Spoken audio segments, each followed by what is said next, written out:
चीन के वुहान से निकला कोरोना वायरस पूरी दुनिया के लिए सिरदर्द बन चुका है और भारत भी इससे बुरी तरीके से प्रभावित है। और इस बीच एक बड़ी खबर आप तक पहुंचा रहे हैं, जहां पर भारत में नवंबर मध्य तक कोरोना महामारी चरम पर होगी। यानी कि नवंबर के मध्य तक कोरोना वायरस जो है वो अपने पीक पर पहुंच जाएगा। आईसीयू बेड्स और वेंटिलेटर की कमी ऐसे में पड़ सकती है। आईसीएमआर की रिपोर्ट में यह खुलासा हुआ है। लॉकडाउन ने संक्रमण को धीमा किया है, इसकी रफ्तार को धीमा किया है। आईसीएमआर की तरफ से ये बिल्कुल साफ किया गया है। हमारे साथ हमारे चैनल हेड शरद द्विवेदी फोन लाइन पे जुड़ गए। शरद जी, आईसीएमआर की ये रिपोर्ट की नवंबर में जो पीक है वो आ जाएगा इस महामारी का, और साथ ही संक्रमण को रोकने में लॉकडाउन काफी कारगर साबित हुआ है। तो माना यह जाए कि एक बार फिर से इस लॉकडाउन की जरूरत होगी, जिस तरीके से इस वक्त रफ्तार पकड़े हुए कोरोना संक्रमण। रोमिता, लॉकडाउन की जरूरत तो महसूस नहीं होगी, या हम ये कहें कि जोखिम उठाएंगे हम जी। क्योंकि अब लॉकडाउन से हम आगे निकल गए हैं और अब लॉकडाउन को खोलने की बात है। इसीलिए ये जो फेज है जिससे हम गुजर रहे हैं, इसको अनलॉक 1 नाम दिया गया है। तो मुझे लगता है आगे जो भी फेजेस होंगे वो अनलॉक 2, अनलॉक 3, अनलॉक 4, इस तरह से हम आगे बढ़ेंगे।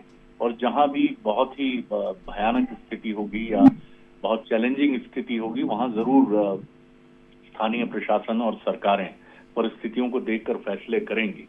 लेकिन ऐसा लगता है कि भारत में 2 पीक हमको कोरोना के देखने को मिलेंगे।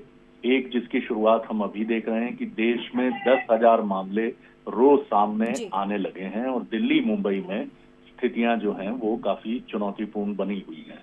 और लॉकडाउन की वजह से जो हमने कोरोना को टाला है, जो कोरोना डिलेड हुआ है, तो इसका जो एक चरम है, अब आईसीएमआर और तमाम जो एक्सपर्ट्स हैं उनका कहना है कि ये दिवाली के बाद यानी नवंबर में ये बीमारी अपने चरम स्वरूप में देखने को आ सकती है।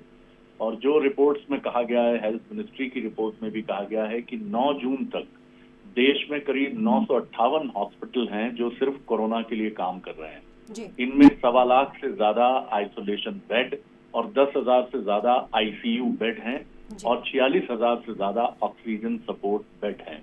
अब ये जो वक्त है, जुलाई, अगस्त, सितंबर, अक्टूबर, ये हमें और मौका देगा कि हम अपने हेल्थ इंफ्रास्ट्रक्चर को और बेहतर करें, क्योंकि जिस ग्रुप ने ये आशंका जताई है आईसीएमआर के, उसने ये भी कहा है कि उस वक्त की स्थितियां ऐसी होंगी कि हॉस्पिटल में बेड और वेंटिलेटर और ऑक्सीजन से जुड़े उपकरणों की कमी भी, बेहद कमी भी देखने को मिल सकती है। तो निश्चित तौर पर एक और बड़ा चैलेंज अभी हमारे सामने है। 1 जून और जुलाई और अगस्त तक हम देखेंगे कोरोना के केसेस बढ़ते हुए, और फिर नवंबर में हम शायद इसके शिखर को देखेंगे। स्थितियां नियंत्रण में अभी तक रही हैं। हमने मोर्टेलिटी जो रेट है कोरोना की, उसको बहुत कम किया है और इसकी वजह लॉकडाउन ही रहा है।